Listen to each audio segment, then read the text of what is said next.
Again कई दिन के बाद ये वीडियो शूट हो रहा है, तो I am sorry for that. मेरी गलती, आप लोगों की गलती नहीं भैया। इस बार वैसे तो आप लोगों की गलती गिनाता रहता हूँ मैं।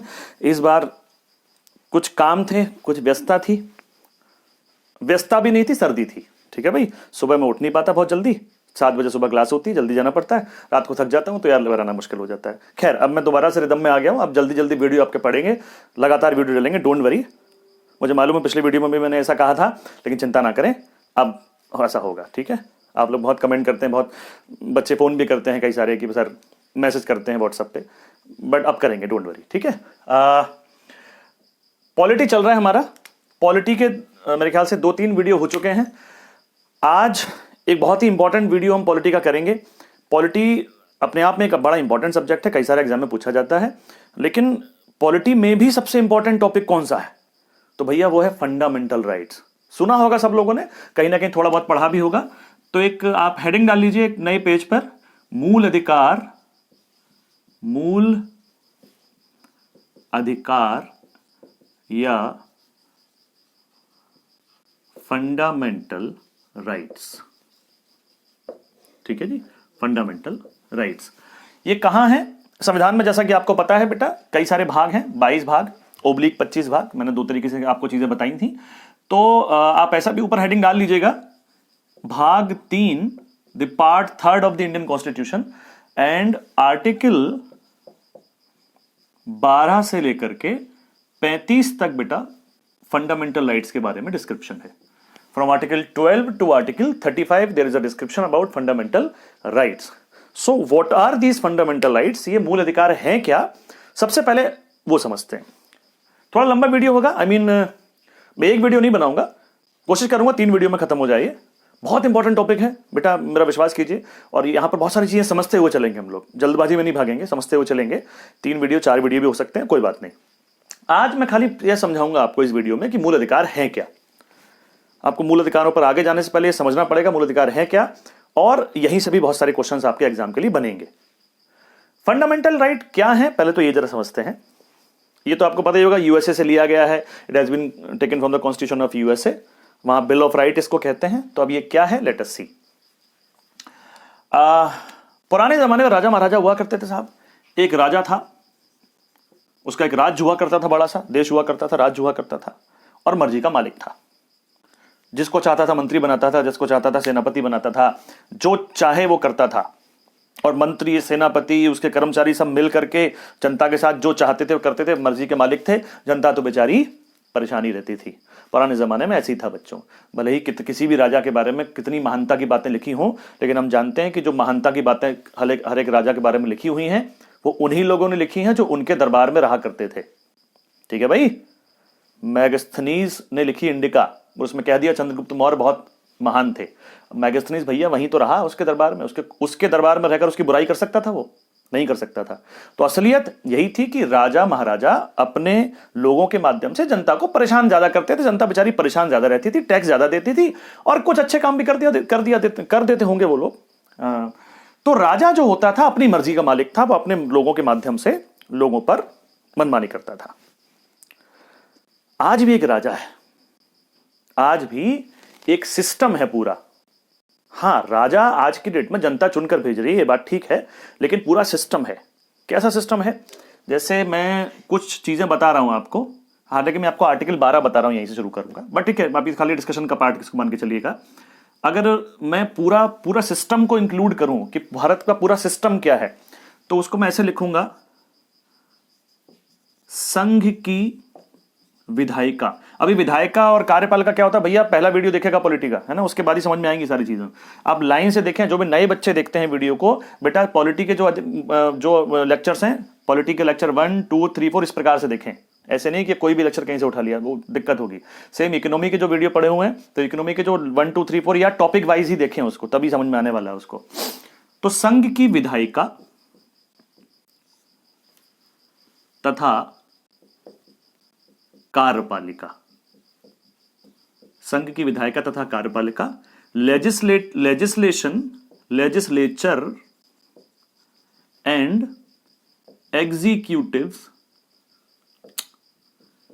Executive of the union. संघ मतलब दिल्ली सरकार, आई होप आपको समझ में आ गया सारी चीजें। संघ मतलब वही मोदी साहब, ठीक है। संघ की विधायिका मतलब जो लोग कानून बनाने वाले लोग हैं, पूरी संसद। विधायिका मतलब संसद। कार्यपालिका मतलब मोदी साहब, उनके ऊपर राष्ट्रपति साहब भी बैठे हुए, मोदी साहब, उनके सारे मंत्री, उनके नीचे सारे डिपार्टमेंट, सारे सरकारी डिपार्टमेंट, वो सब they are also a part of कार्यपालिका। समझ रहे हैं? इसी प्रकार से जो राज्य होते हैं, राज्य यहां मेरा मतलब है, राज्य का मतलब है जो उत्तर प्रदेश, मध्य प्रदेश, राजस्थान, गुजरात जो है, इनकी बात कर रहा हूं मैं। तो यहां पर राज्य की विधायिका, आप जानते हैं जैसे केंद्र की विधायिका होती है, वैसे राज्यों में भी विधायिका होती हैं। राज्यों में भी राज्य विधानसभाएं होती हैं जो कानून बनाने का काम करती हैं, जो उन्होंने अपने अपने सब्जेक्ट बांट रखे हैं। इनके सब्जेक्ट अलग हैं, इनके सब्जेक्ट अलग हैं। राज्य की विधायिका तथा राज्य की कार्यपालिका। राज्य में भी एक मुख्यमंत्री होता है, जैसे यहां प्रधानमंत्री हैं, यहां मुख्यमंत्री हैं।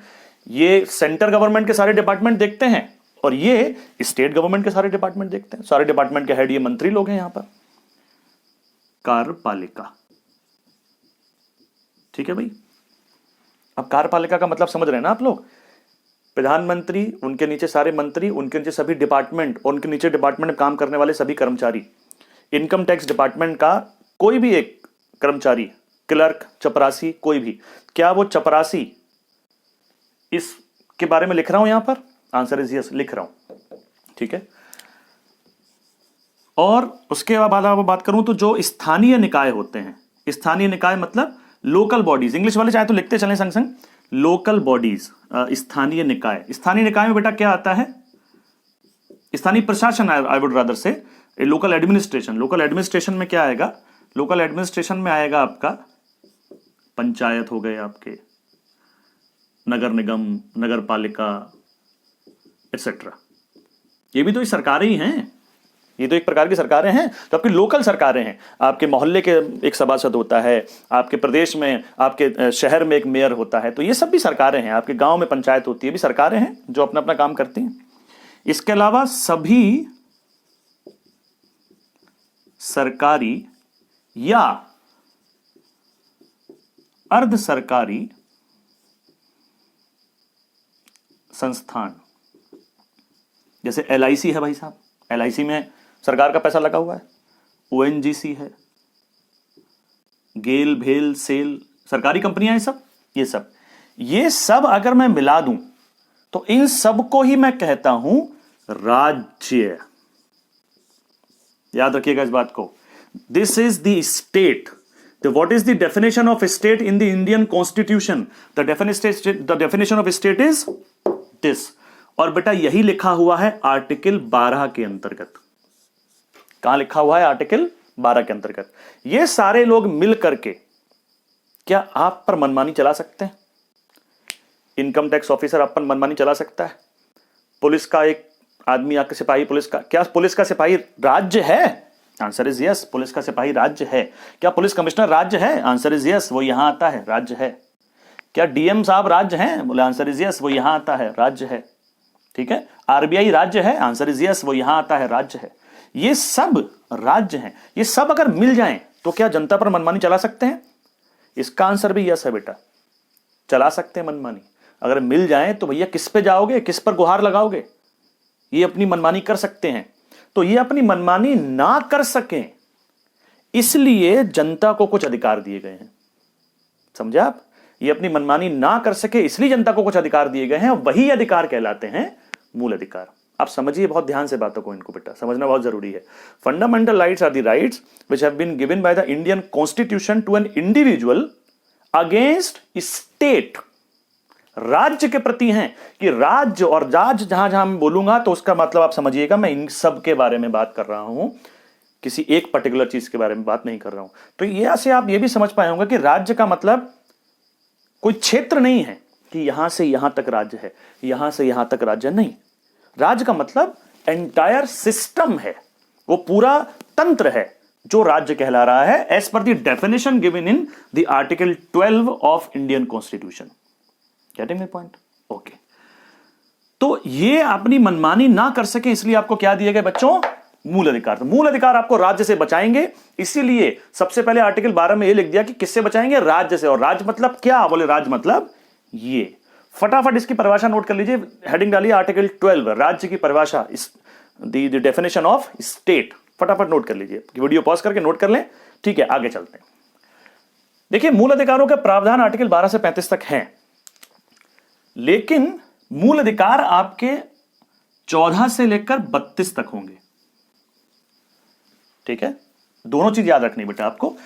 आर्टिकल 12 से 35 तक फंडामेंटल राइट है हमारे संविधान के अंदर, कॉन्स्टिट्यूशन के अंदर, और आर्टिकल 14 से 32 तक एक्चुअली मूल अधिकार है। तो यानी कि आर्टिकल 12 और 13 और उधर आर्टिकल 33, 34 और 35, इनमें क्या लिखा हुआ है? इनमें there are some other provisions for the fundamental rights. यहां पर मूल अधिकारों के बारे में कुछ अलग अलग प्रावधान दिए गए हैं। वो प्रावधान क्या है, अभी हम लोग उसके बारे में बात करेंगे, आगे जाके करेंगे। अभी हम पहले इनके बारे में बात करेंगे। मूल अधिकार जो हैं, सबसे पहले हम उनके बारे में बात करेंगे, वो भी बात हम लोग आगे चल के करेंगे। तो सबसे पहले हमने बेटा आर्टिकल 12 देखा कि आर्टिकल 12 क्या कहता है कि राज्य क्या है। तो एक कुछ बातें मैं बोल रहा हूं, समझ के उसको लिखते चलिए आप लोग। पहला पॉइंट लिखिए आप, पहले तो ये लिख लीजिए कि मूल अधिकार यूएसए के संविधान से लिए गए हैं। Fundamental rights have been adopted from the constitution of USA, जहां उन्हें बिल ऑफ राइट कहा जाता है, where they are called as bill of right, जहां उन्हें बिल ऑफ राइट कहा जाता है, where they are called as bill of right. ठीक है, अगला पॉइंट, मूल अधिकार आपकी किससे सुरक्षा करते हैं? राज्य से सुरक्षा करते हैं। लिखिए इस बात को, मूल अधिकार व्यक्ति की राज्य से सुरक्षा करते हैं। Fundamental rights protects an individual against state. मूल अधिकार व्यक्ति की राज्य से सुरक्षा करते हैं, protects an individual against the state. लेकिन कुछ मूल अधिकार राज्य के साथ साथ व्यक्ति से भी सुरक्षा करते हैं। But some fundamental rights also protects an individual against another individual. मतलब इस बात का यह है कि जैसे राज्य मनमानी नहीं कर सकता आपका राज्य, जैसे राज्य मनमानी नहीं कर सकता आपके ऊपर, वैसे ही कोई दूसरा व्यक्ति भी मनमानी नहीं कर सकता भाई। कि कोई बहुत पैसे वाला है, कोई बहुत ताकतवर है, वो मनमानी करे, नहीं, वो भी नहीं कर पाएगा। उसके अगेंस्ट भी कुछ आपके पास मूल अधिकार हैं। सारे मूल अधिकार राज्य के लिए तो है ही हैं, लेकिन there are only 4 fundamental rights जो कि आपके पास हैं एक इंडिविजुअल के अगेंस्ट, किसी व्यक्ति के अगेंस्ट। वो भी लिख लीजिए, article 15, 17, 23, 24, 15, 17, 23 and 24 are against an individual. किसी व्यक्ति विशेष के से आपकी रक्षा करते हैं, किसी व्यक्ति विशेष से रक्षा करते हैं, और राज्य से तो सारे करते हैं। राइट फ्रॉम 14 to 32 सारे ही आर्टिकल राज्य से आपकी सुरक्षा कर रहे हैं। इसको अलग से याद रखिएगा, आप समझ रहे हैं? ठीक है, हो सकता है कि अभी हम जो पढ़ रहे हैं कुछ बातों में कंफ्यूजन रह जाए, लेकिन चिंता ना करें। अगर आपने सारे वीडियो देख लिए मूल अधिकार के, एक भी क्वेश्चन आप फंडामेंटल राइट का छोड़ कर नहीं आएंगे एग्जाम में, this is my guarantee to you. लेकिन सारे वीडियो देखने पड़ेंगे, समय लगाना पड़ेगा बच्चों, है ना। 10-15 मिनट की वीडियो मैं नहीं बना पाता यार, उससे पता नहीं कैसे लोग बना देते हैं, मुझे समझ में वो चीजें नहीं आती। अच्छा ठीक है, तो अगला पॉइंट समझते हैं। तो फंडामेंटल राइट क्या सिर्फ भारतीयों के लिए है, या भारत में जो है उस सब के लिए है? तो आंसर इस भारत में जो हैं उन सब के लिए है। अगर कोई विदेशी भी यहां पर आता है तो उसको भी मूल अधिकार ऑटोमेटिकली मिल जाते हैं। He also enjoys all the fundamental rights which are mentioned in the Constitution of India except few, कुछ को छोड़कर। तो लिखिए, मूल अधिकार भारत की भूमि पर सभी को प्राप्त हैं। मूल अधिकार भारत की भूमि पर सभी को प्राप्त हैं। Fundamental rights are with everyone in India, are with everyone in India.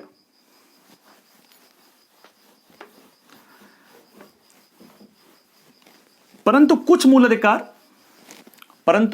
अधिकार बट सम फंडामेंटल राइट्स सिर्फ भारतीयों को प्राप्त हैं। परंतु कुछ मूल अधिकार सिर्फ भारतीयों को प्राप्त हैं, but some fundamental rights are only for Indian citizens. कौन कौन से आर्टिकल अभी लिखते चलिए, उन आर्टिकल में लिखा क्या है अभी हम सब डिटेल में डिस्कशन करेंगे। तो भारतीयों को कौन कौन से मिले हुए हैं बेटा, लिख लीजिए, 15, 16, 19, 29, 30, 15, 16, 19, 29 एंड 30। ये वो फंडामेंटल राइट्स हैं, they are only for Indian citizen.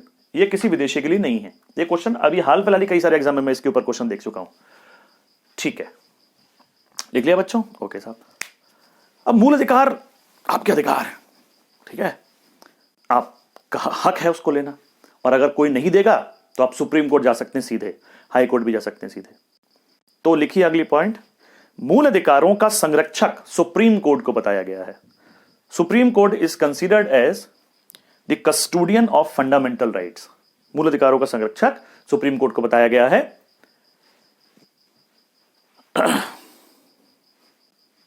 कोई व्यक्ति मूल अधिकार का हनन होने पर सुप्रीम कोर्ट या हाई कोर्ट जा सकता है। Any individual can go directly to Supreme Court or High Court when there is a violation of fundamental rights. When there is a violation of fundamental rights. ठीक है जी? तो आप court सीधे जा सकते हो, कोर्ट तुरंत कार्रवाई करता है, कुछ रिट निकालेगा कोर्ट, रिट के बारे में आर्टिकल 32 में बात करेंगे हम लोग। तुरंत काम होता है बेटा ये, और कोर्ट बिल्कुल पैनी निगाह रखता है इसके ऊपर। जब हम समझाएंगे ना आपको आर्टिकल 21, आर्टिकल 19 से सारी चीजें, और जब ये मूल अधिकार में बहुत सारी चीजें अभी और जो खबरों में चलती रहती हैं, तो आपको मजा भी आएगा आगे चल के। अच्छा, अगला पॉइंट, एक पॉइंट और लिख लीजिए इसमें। मान लीजिए मुझे एक मूल अधिकार है कि मैं कोई भी रिलीजियस एक्टिविटी परफॉर्म कर सकता हूं, मतलब कोई भी धार्मिक काम कर सकता हूं, मैं पूजा पाठ कर सकता हूं, कथा कर सकता हूं, देवी जागरण कर सकता हूं, कर रहा हूं, ठीक है साहब। अब मैं कहूंगा देवी जागरण करूंगा सर मैं, और शहर के मेन चौराहे पर करूंगा, यहीं पर, और नहीं तो साहब ये तो मेरा फंडामेंटल राइट है, ये तो मुझे करना पड़ेगा आपको। तो आंसर इज नो, आप ऐसा नहीं कर सकते। तो इसी संविधान में यह भी लिखा गया है कि अगर राज्य चाहे, राज्य वही सिस्टम पूरा, अगर राज्य चाहे तो इन मूल अधिकारों पर युक्ति युक्त प्रतिबंध लगा सकता है। कौन से प्रतिबंध? युक्ति युक्त या तर्क संगत प्रतिबंध लगा सकता है। Reasonable restrictions can be imposed. लिख लीजिए इस बात को, यदि राज्य चाहे तो मूल अधिकारों पर युक्ति युक्त प्रतिबंध लगा सकता है। Reasonable restrictions can be imposed on the fundamental rights. अभी वो रीजनेबल है या नहीं है वो बेटा कोर्ट डिसाइड करेगा। आपको लगता है कि अगर आपको किसी काम करने से रोका जा रहा है, जो आपको लगता है आपका मूल अधिकार है, बट आपको रोका जा रहा है, तो आप कोर्ट जा सकते हैं। फिर कोर्ट डिसाइड करेगा कि आपको राज्य ने सही रोका है या गलत रोका है। गलत रोका तो कोर्ट कहेगा नहीं भैया सही कर रहा आदमी, करने दो, ठीक है। अच्छा, तो these are the things। इसके अलावा क्या कभी ऐसा सिचुएशन आ सकती है कि सारे फंडामेंटल राइट्स को सस्पेंड कर दिया जाए? एक कंडीशन ऐसी है, जब आपातकाल लगता है भारत में, जब इमरजेंसी लगेगी, जब राष्ट्रीय आपातकाल या नेशनल इमरजेंसी लगता है भारत में, नेशनल इमरजेंसी लगेगा, आर्टिकल 362 में इसको हम पढ़ेंगे। इमरजेंसी क्या होता है? जब कुछ भी सही नहीं चल रहा है, लड़ाई हो गई किसी दूसरे देश से, कुछ और समस्याएं भी 2-3 आ सकती हैं, वो हम बात करेंगे। तो जब आपातकाल देश में लग जाएगा तो फंडामेंटल राइट सस्पेंड हो सकते हैं, लेकिन 2 फंडामेंटल राइट कभी भी सस्पेंड नहीं हो सकते, आर्टिकल 20 और आर्टिकल 21। याद रखिएगा, लिखिए पहले इस बात को, लिखिए। राष्ट्रीय आपातकाल के समय मूल अधिकारों को निलंबित किया जा सकता है। Fundamental rights can be suspend at the time of national emergency except article 20 and 21। Article 20 और आर्टिकल 21 को छोड़कर, आर्टिकल 20 और आर्टिकल 21 को छोड़कर, ठीक है, लिख लिया आपने। एक चीज और समझिए, राष्ट्रीय आपातकाल कब लग सकता है भारत में? तो उसके 3 कंडीशन हैं। एक है वॉर, युद्ध, एक है कोई बाहरी आक्रमण हो जाए, दूसरा देश आक्रमण कर दे, एक्सटर्नल एग्रेशन, बाहरी आक्रमण या एक्सटर्नल एग्रेशन। तीसरा है आंतरिक अशांति, आंतरिक, एक्चुअली अब तो चेंज हो गया। तीसरा है सशस्त्र विद्रोह, सशस्त्र विद्रोह, आर्म्ड रिबिलियन। तो एक आर्टिकल और है बेटा, आर्टिकल 19। आर्टिकल 19 भी निलंबित हो जाता है, सस्पेंड हो जाता है अगर राष्ट्रीय आपातकाल युद्ध के आधार पर लगेगा। युद्ध हो गया किसी से तो इमरजेंसी लग गई तो आर्टिकल 19 निलंबित हो जाएगा। ये तो कभी नहीं होंगे निलंबित, है ना।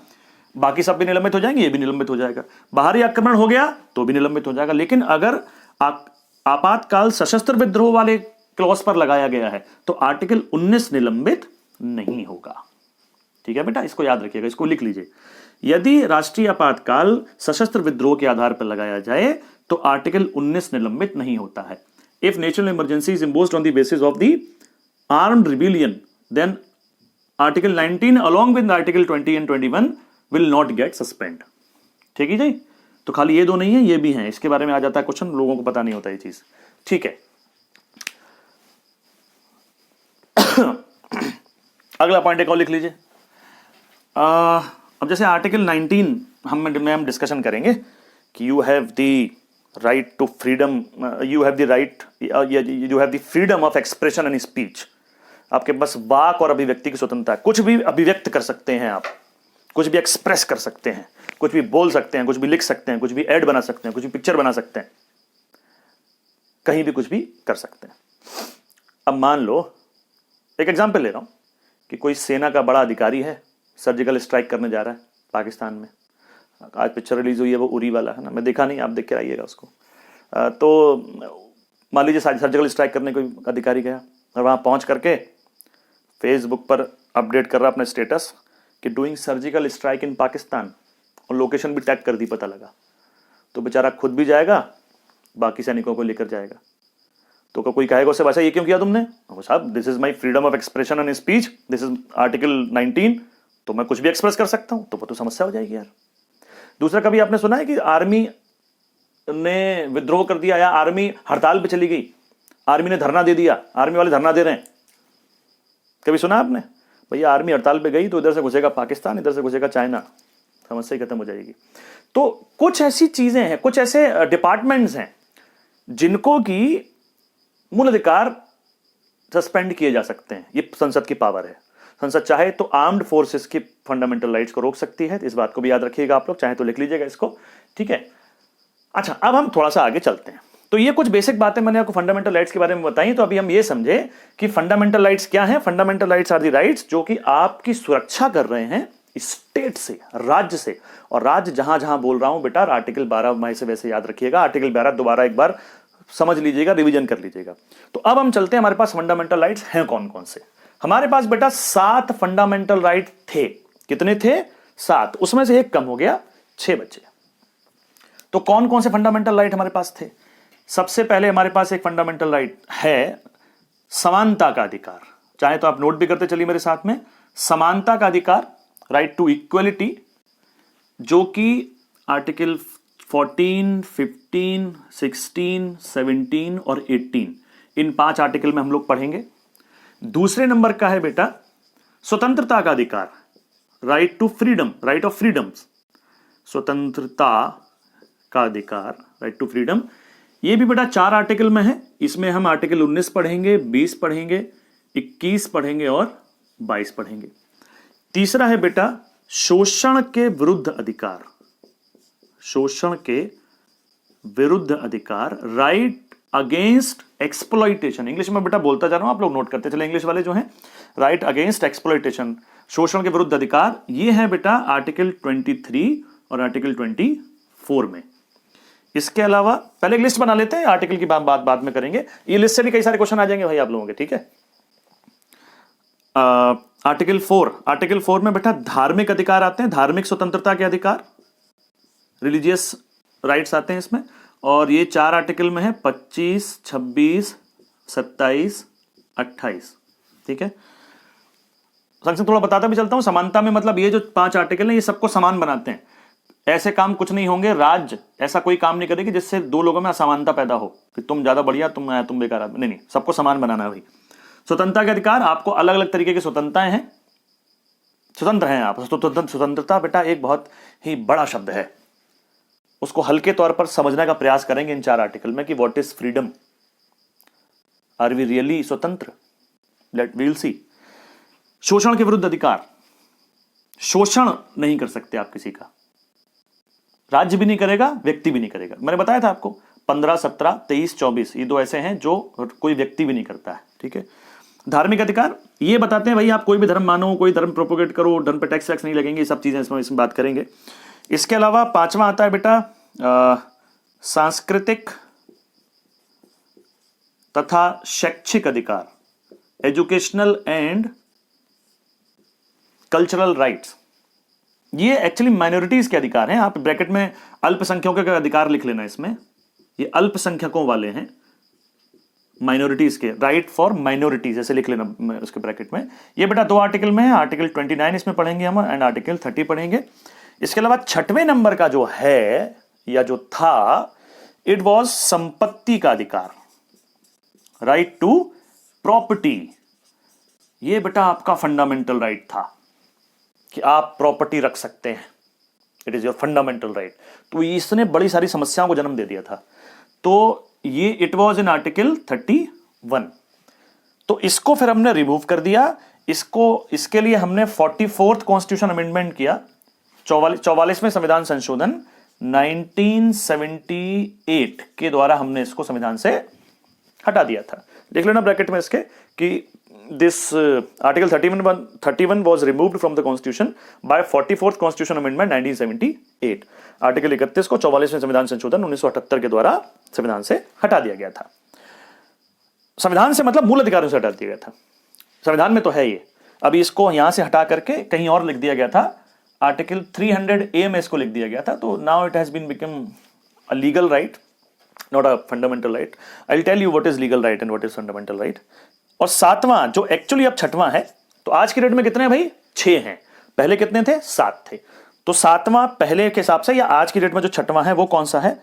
संवैधानिक उपचार, संवैधानिक उपचार, कॉन्स्टिट्यूशनल रेमेडीज, कॉन्स्टिट्यूशनल रेमेडीज।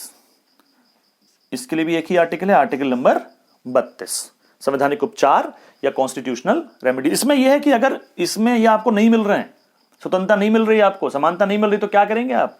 तो आप कोर्ट जाएंगे और कोर्ट फिर क्या करेगा वो ये बताता है, वो we will discuss. Very important article, this is very very important article.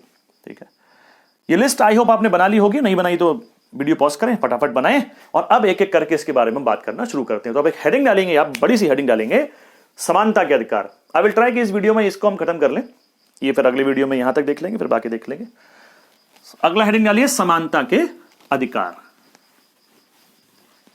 Right to equality, समानता के अधिकार या राइट टू इक्वलिटी।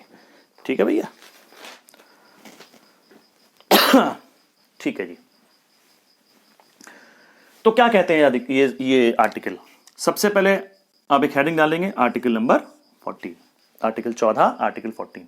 शब्द क्या है? बस एक लाइन है, लाइन सिर्फ इतनी है कि विधि,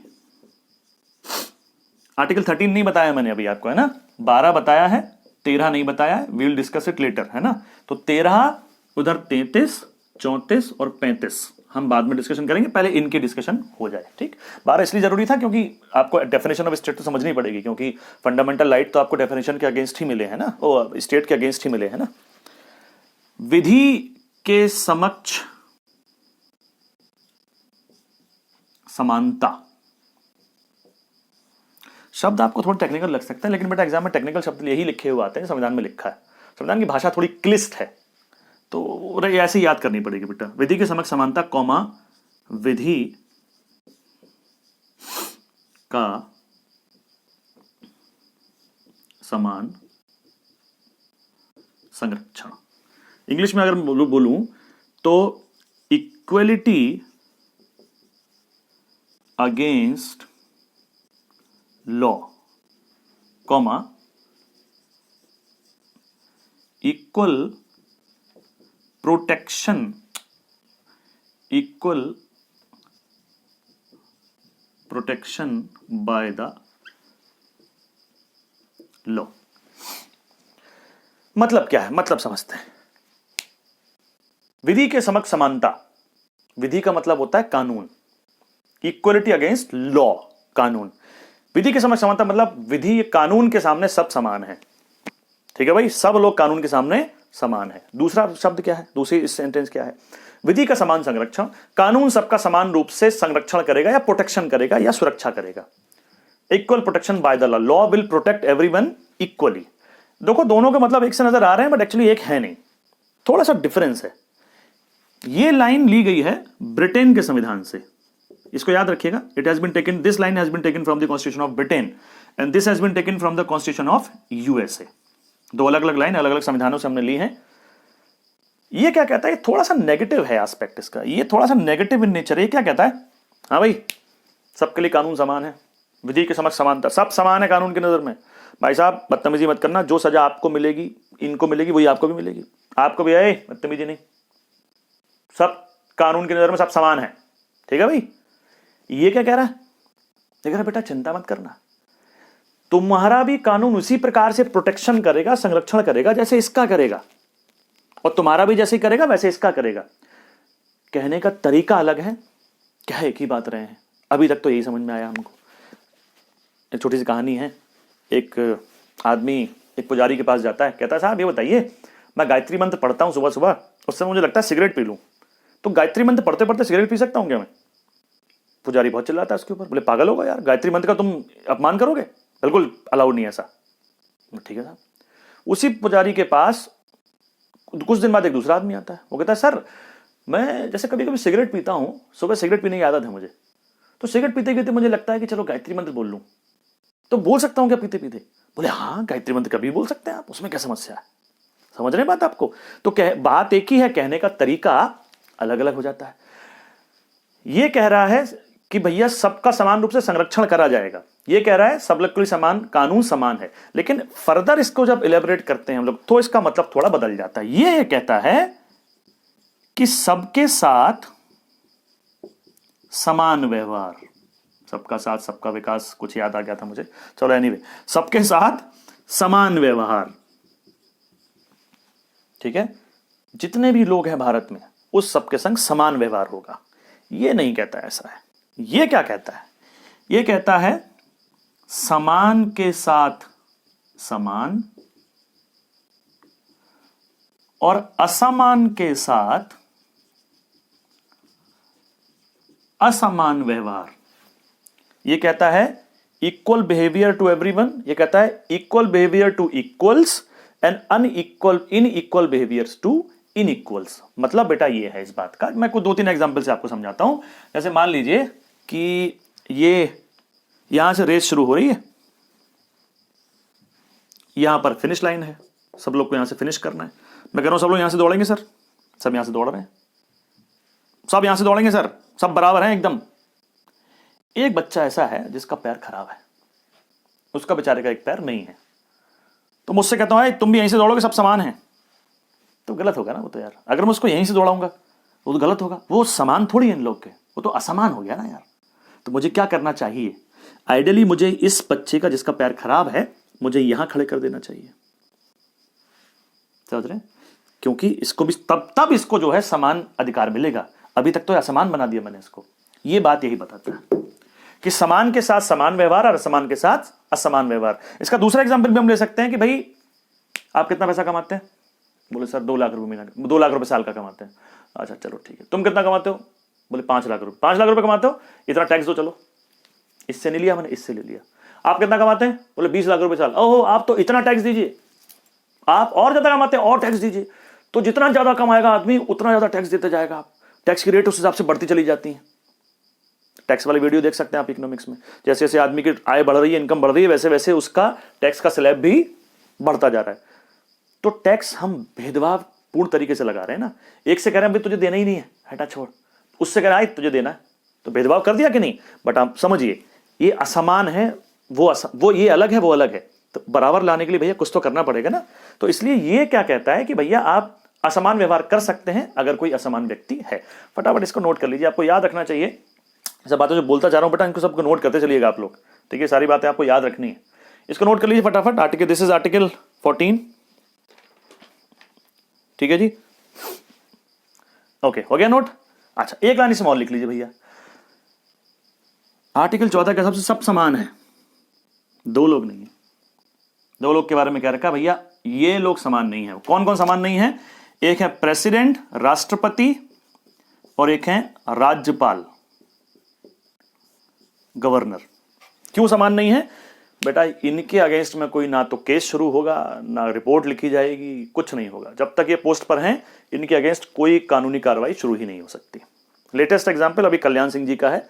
अयोध्या मामले में कुछ लोग दोषी ठहराए गए थे, कल्याण सिंह जी अभी उसमें नाम था, बट कल्याण सिंह जी को कोर्ट ने नहीं बुलाया क्योंकि he is still the governor of Rajasthan right now, हाँ राजस्थान के गवर्नर है अभी वो, तो अभी वो उनको नहीं बुलाया गया।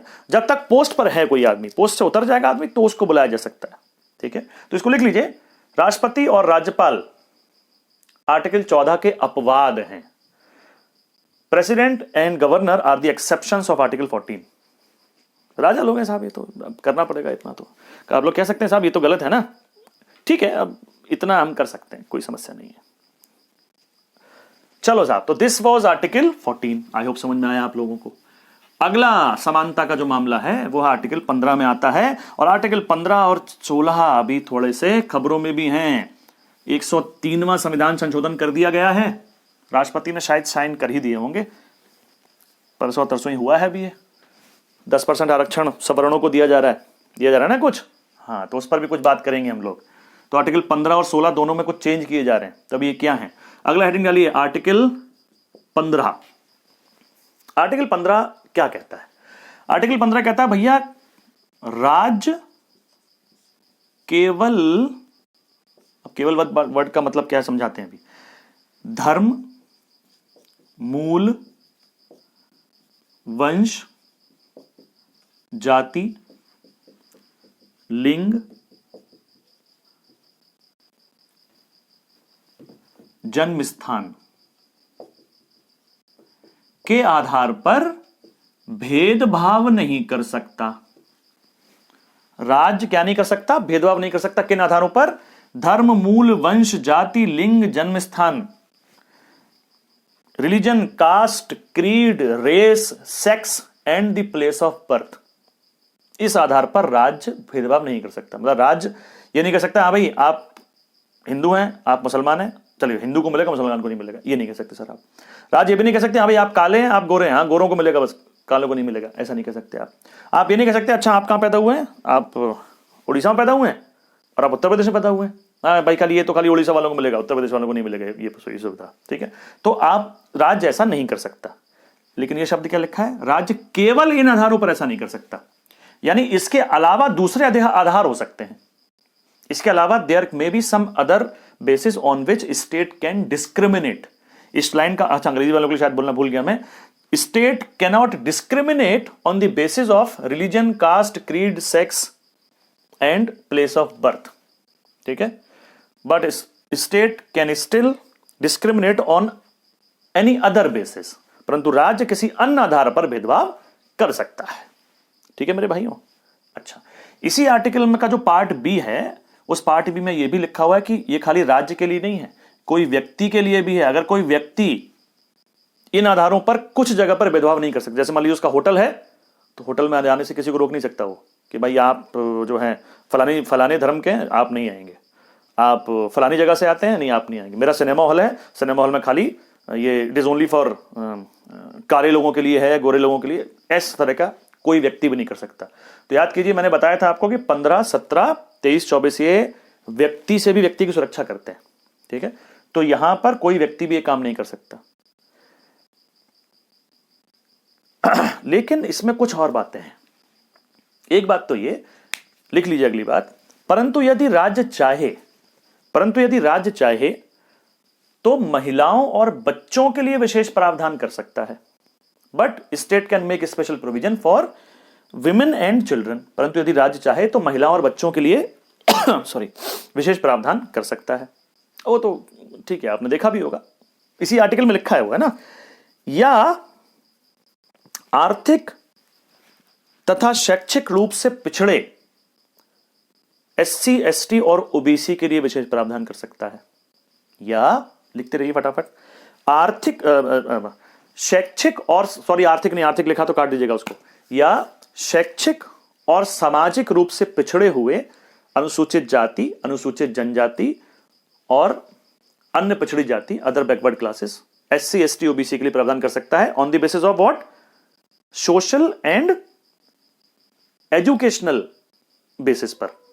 अब यहां पर एक चीज याद रखने वाली है और लिख लीजिएगा अंडरलाइन करके उसको, कि राज्य आर्थिक आधार पर भेदभाव नहीं कर सकता। शैक्षिक सामाजिक आधार पर कर सकता है लेकिन आर्थिक आधार पर नहीं कर सकता। State cannot discriminate on the economic basis. अब आपको पता होगा ये अभी सवर्ण आरक्षण क्या आया है कि अगर आप सवर्ण जाति के भी हैं तो भी अगर आपका इनकम पर्टिकुलर लेवल से कम है तो आपको आरक्षण मिल सकता है। तो ये तो भैया मामला उल्टा हो गया, ये कुछ कह रहा है कर कुछ दिया। तो इसीलिए बेटा यहां पर यह डाला गया है कि राज्य आर्थिक आधार पर भी भेदभाव कर सकता है। अभी तक क्या था कि आर्थिक आधार पर भेदभाव नहीं कर सकता, अब क्या हो गया, आर्थिक आधार पर भेदभाव कर सकता है। तो आर्टिकल 15 में चेंज करना जरूरी था इस आरक्षण को लाने से पहले, अदरवाइज सुप्रीम कोर्ट मना कर देता। और आप ये जानते हैं कि सुप्रीम कोर्ट सारे कानूनों को रिव्यू कर सकता है, लाने से फायदा क्या होता, फिर कोई फायदा नहीं होता। तो अभी देयर इज अ चांस कि वो अलाउ, सुप्रीम कोर्ट इसको अलाउ कर देगा। लेट्स सी आगे वाला आने वाला समय उसमें बताएगा।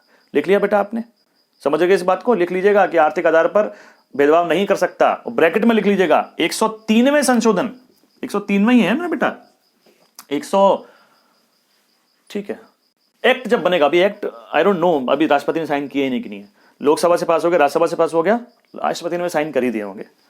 तो ये संशोधन ना डालिए, ऐसे चाहे तो लिख लीजिएगा ब्रैकेट बना के कि जल्दी ही इसे आर्थिक आधार पर भी किया जा रहा है, और जब हो जाए तो आप लिख लीजिएगा उसको,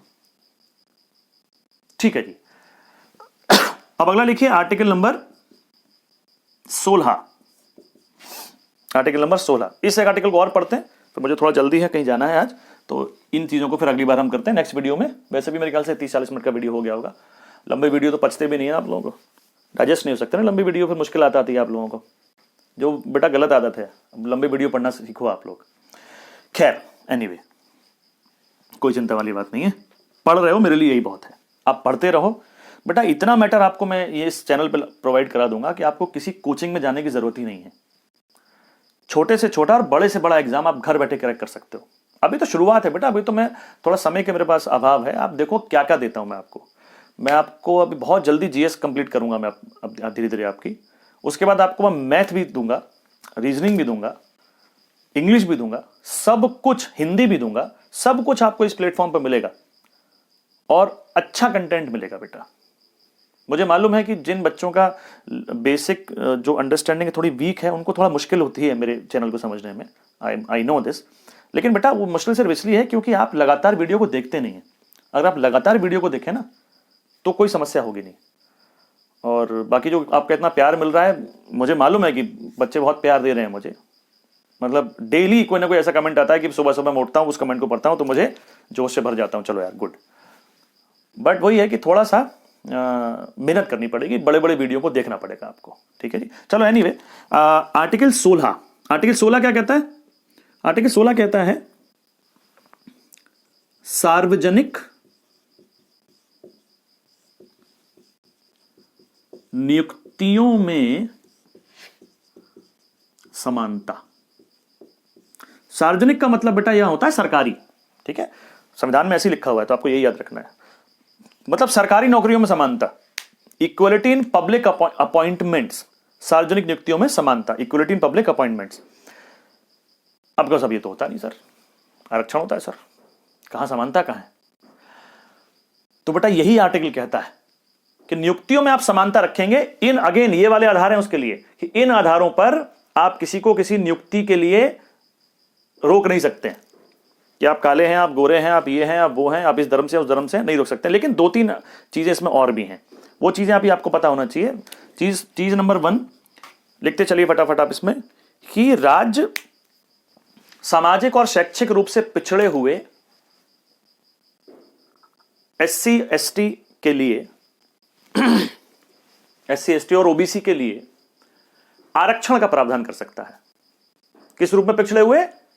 हाँ, शैक्षिक और सामाजिक। यहां पर भी आर्थिक नहीं है बेटा। State can make provision for the reservation for the communities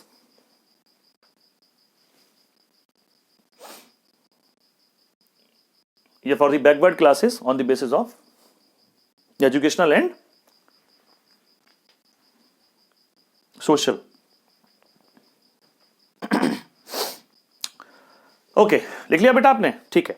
तो इन आधारों पर आपको आरक्षण दिया जा सकता है, या इन आधारों पर दिया जा सकता है कि अगर आपको सरकार सोचती है कि भाई पर्टिकुलर कम्युनिटी का रिप्रेजेंटेशन नौकरियों में कम है, इनका प्रतिनिधित्व नौकरियों में कम है, तो उनको आरक्षण दिया जा सकता है।